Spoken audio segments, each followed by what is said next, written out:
Hey guys, Filmsuit here. I just got back from The Amazing Spider-Man, and I will say, pretty damn good movie. Not without flaws, of course, but I'll get to the flaws later. However, before I review this movie, there are going to be some spoilers, so if you have any objections, turn this video off now, and don't send me complaints to my Facebook or YouTube pages. Thank you. Anyway, this reimagining of Spider-Man is more kind of, I don't even know what comic series it's based on. Like, people say it's based on Ultimate Spider-Man, yet it's named after the very first Spider-Man series, The Amazing Spider-Man. Anyway, so Peter Parker, instead of being like a flat-out nerd, he still is very nerdy, but he's actually more socially awkward and kind of an outcast, kind of antisocial, which I was skeptical about from the trailers when I saw the trailers a year ago, but actually, it was done pretty well. I like the change they took with him there.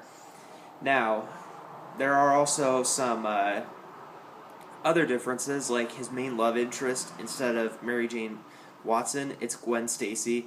And even though I was Team Mary Jane in the comics, Kirsten Dunst made me hate Mary Jane in the last movie. Actually, just in all the movies, like, she was such a whiner. Emma Stone as Gwen Stacy, she brings her to a whole new light to where I'm now Team Gwen. Anyway, I'll stop using the whole Team Twilight crap here in this interview. So, yeah, moving forward,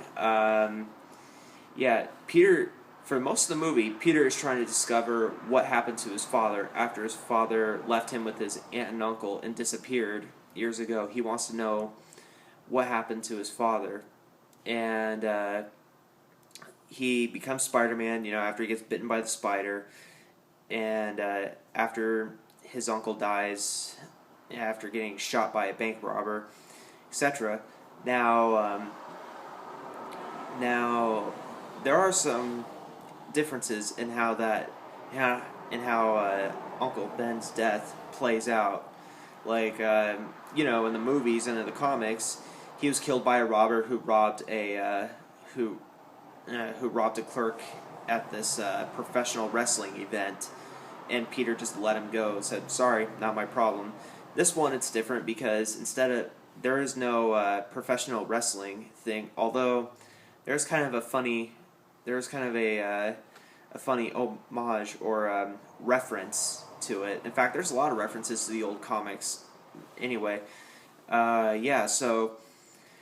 instead, the robber robbed a grocery store, and Peter's just like, "No, not my problem," especially after the cashier was kind of a jerk to him. So, yeah, and then Peter spends a good chunk of the movie trying to find the guy who killed his uncle, and this is where my biggest flaw comes in. And again, if you're watching this and you don't want any spoilers, turn off the video. They don't resolve the whole thing with his uncle's killer at the end of the movie. Like, he hunts him, and all of a sudden he just kind of, like, stops looking for him after a while. It becomes it's like, okay, what about Uncle Ben's killer? But despite that, there are some other things.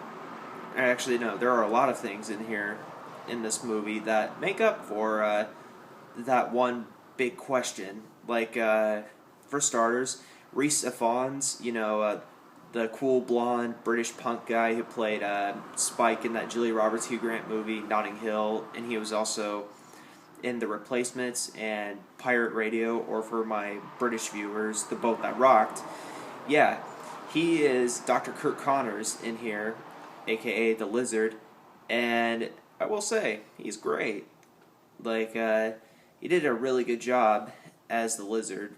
Now, I also realized watching this movie that a lot of Spider-Man's antagonists, like Green Goblin, the Lizard, Venom, Dr. Octopus, they all start out as kind of ordinary guys, like they're kind of flawed in a weird way, and kind of obsessed, and then that obsession like turns them into a monster, and this movie sticks to that. Oh, another flaw, another problem I had. Even though I love Risa Fons, and this has nothing to do with him. This just has to do with this whole subplot of Oscorp. So this is kind of cool.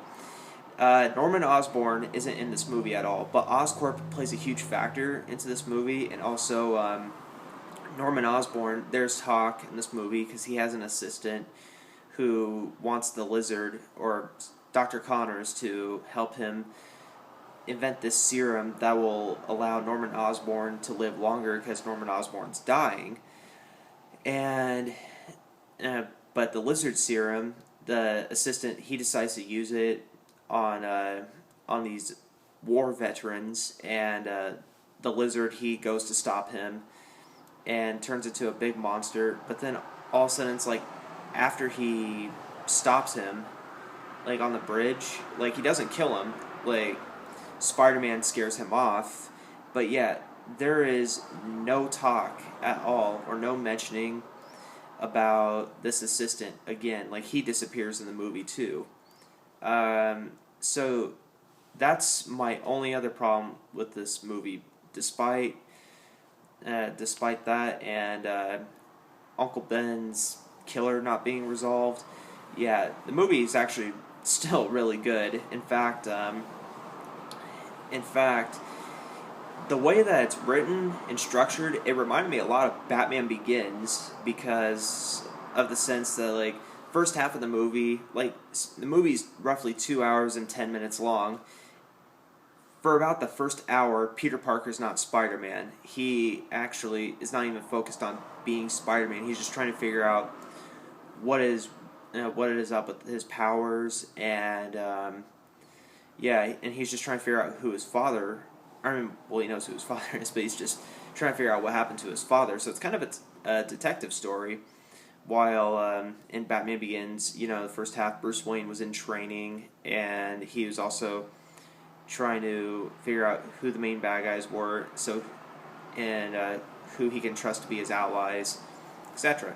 So yeah, The Amazing Spider-Man, what is great about that, and then it also shows him how he invents his costume. Like, they don't really show that in Sam Raimi's Spider-Man, and also they don't show that, they don't show that in Sam Raimi's Spider-Man, and Spider-Man's back to using web shooters, which is another cool thing that I really liked about this movie. It shows him how he invents the web shooters, and he actually gets the equipment from Oscorp. Again, reminded me of Batman Begins, where it shows Bruce Wayne inventing his Batman suit and everything. And, now on to Andrew Garfield's performance. He nailed both Peter Parker and Spider-Man. As Peter Parker, he was actually incredibly socially awkward in places. Like, it was kind of weird how awkward he was, but it was kind of cool. Now, as Spider-Man, he actually, he did what Tobey Maguire failed to do in the movies, and that was be witty and funny. Like, Spider-Man was kind of whiny in Sam Raimi's versions, but yeah, Andrew Garfield, he did a fantastic job. He was funny in a lot of places, he was witty in a lot of places, and the fight scenes with Spider-Man, that is how Spider-Man should be choreographed. You'd have to watch the movie, I can't really describe it. And, like I said, Emma Stone does great as Gwen Stacy. Her dad, Captain Stacy, is played by no other than Tommy Gavin from Rescue Me, Mr. Dennis Leary, who is glorious in this movie.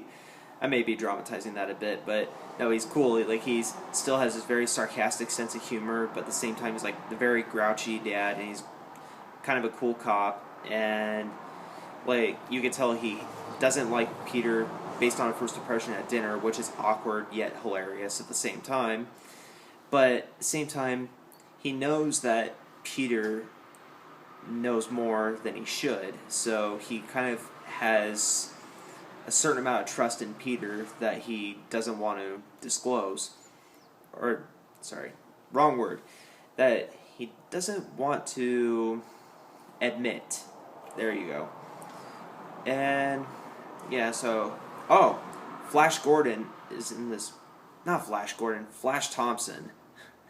I'm still thinking of Ted. So I have Flash Gordon in my head. If you guys saw that, uh, Flash Thompson, yeah, he's in this movie, and they made him a lot more likable. Like in the first half hour or so, first hour, he's a jackass as you would expect, but they make him more sympathetic as the movie goes on, like they do in the comics. So that I applaud.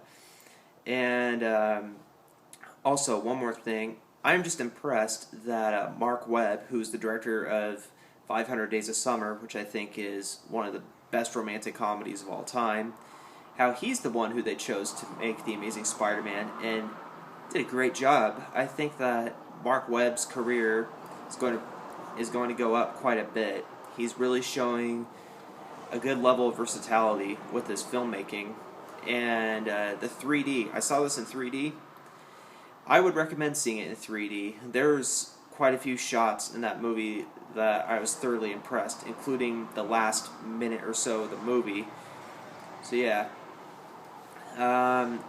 So as much as I praise this movie, those two little things still, those two little loose ends still kind of bug me. So not going to give this a 4.5 out of 5, but I'm going to give it a 4 out of 5. So still, I highly recommend it. You guys should see it. And stay tuned tonight because I'm reviewing Oliver Stone's new drug movie, Savages.